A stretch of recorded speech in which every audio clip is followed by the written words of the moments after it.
সংস্কারের যে কথাটা বলা হচ্ছে, সংস্কার বিষয়টি আমার কাছে এখন ধোঁয়াশা মনে হয়। এই সরকার বলছে আমি একটা সংস্কার করব, আমি তো মনে করি এই সংস্কার করার যোগ্যতা এই সরকারের নাই।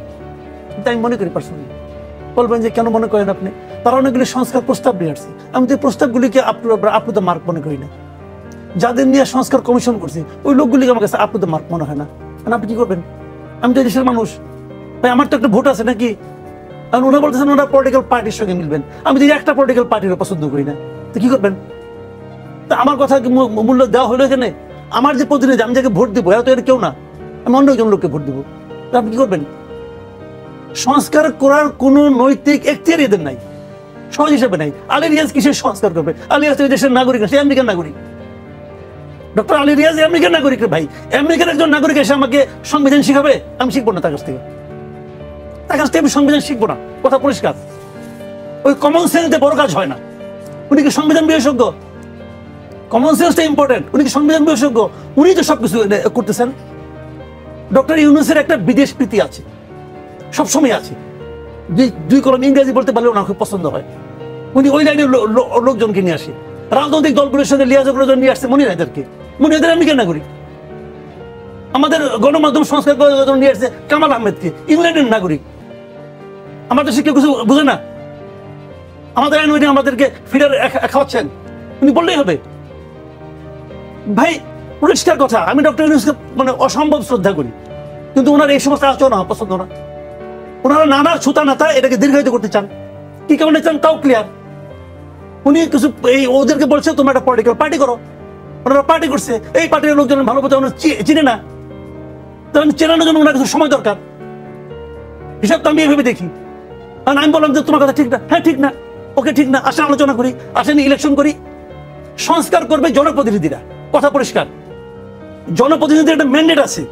এরা বলে কি জুলাই অভ্যুত্থানের ম্যান্ডেট, হ্যাঁ জুলাই অভ্যুত্থানের ম্যান্ডেট যদি হয় তাহলে এই যে আপনার ওই যে জুনাইদ যে দিল ও তো ম্যান্ডেট প্রাপ্ত, ও তো জুলাই অভ্যুত্থানের নায়ক ছিল। ওই নায়করা আপনি মানেন? ওই নায়করা আপনি আসিয়ার এখানে হেলিকপ্টারে নিয়ে যাবেন?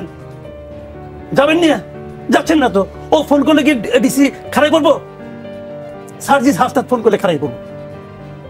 ভাই এগুলো আমরা বুঝি, আমাদের এগুলো বুঝাই তো লাভ নাই, ভালো মতো বুঝি। কাজে এই দেশের মানুষ সব বুঝি, ওরা কি চাচ্ছেন এটা আমরা বুঝি। এই সংস্কার কেমনে? আমি তো বললাম তো ভাই, ডক্টর আলী রিয়াজ কি জনপ্রতিনিধি?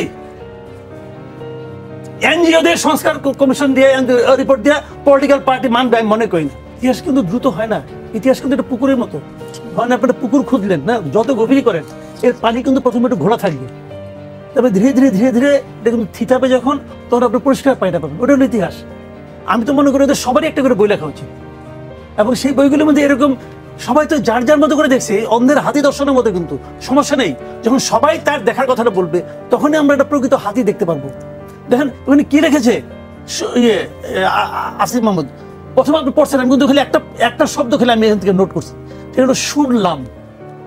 শুনলাম ওরা গিয়েছে, উনি তো বলে নাই আমি দেখলাম গিয়েছে, উনি শুনেছেন কারো না কারো কাছ থেকে। সেই শোনাটা ভুল হইতে পারে, এবং উনি যে বললেন শুনলাম গিয়েছে, তারপরে আজকে হাসপাতাল বলছেন আমি যাইনি। এখানে কিন্তু আমরা একটা পেয়ে গেলাম যে আসলে কি হয়েছে। তো এইটা তো খুব ভালো। আমি কিন্তু ইতিহাসের এখনই তো হবে এগুলি এখন আরো বেশি বেশি হওয়া উচিত। আমি এটাকে সাপোর্ট করি, আমি পার্সোনালি যে উনি একে লেখুক, প্রত্যেকে একটা করে লেখুক। আমরা যারা দর্শক ছিলাম, আমরা যারা দূরের থেকে কিছু কিছু ভূমিকা রাখার চেষ্টা করছি, দুই একটা কথাবার্তার মাধ্যমে আমাদের অবজারভেশনগুলি দেওয়া উচিত, আপনারাও দেওয়া উচিত। আপনারা অনেক বড় ভূমিকা রাখছেন। এই সবগুলি মিলিয়ে কিন্তু একটা ইতিহাস আসবে, এবং সেটা 5-10 বছর পরে আসবে না, 50 বছর পরে আসবে। খুব সাদামাটা ভঙ্গিতে দেখি।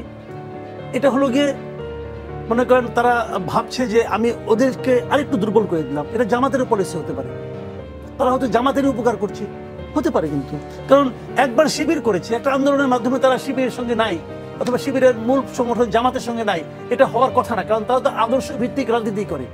তাহলে কি এমন ঘটলো? তাহলে হয়তো এটা আদর্শেরই একটা অংশ। যে তোমরাও জুলাই আন্দোলনের দাবিদার, ওরাও জুলাই আন্দোলনের দাবিদার, তুমি ওদের শক্তিটাকে ভাগ করে দাও, তাহলে আমাদের শক্তিটা শক্তিশালী হবে। এটা হতে পারে।